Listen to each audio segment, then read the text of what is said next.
دوسری طرف 5300 ارب روپے کی کرپشن یہ جعلی حکومت کر چکے ہیں. یہ میں نہیں کہہ رہا, یہ آئی ایم ایف کی چارج شیٹ ہے ان کے خلاف جو انہوں نے دبائی تھی, اور آئی ایم ایف کے دباؤ میں انہوں نے پھر جو ہے یہ سامنے قوم کے لائے ہیں, اس پر جو ہے آواز اٹھانی ہے. یہ میرا پیسہ نہیں ہے, میرے گھر سے نہیں گیا, یہ پاکستان تحریک انصاف کا پیسہ نہیں ہے, یہ پوری پاکستانی قوم کا پیسہ ہے, آپ کا پیسہ ہے. 5300 ارب روپے کی کرپشن وہ کرتے ہیں.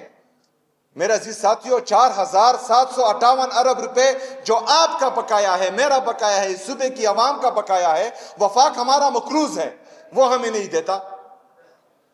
مطلب ایک طرف 5300 ارب روپے کرپشن کرتے ہیں, لیکن جو حق ہے, جو لوگ قربانی دے رہے ہیں, جو دہشت گردی کا مقابلہ کر رہے ہیں, جو 22 سال سے پاکستان کے لیے قربان ہو رہے ہیں, ان کے 4758 ارب روپے وفاق نہیں دیتا.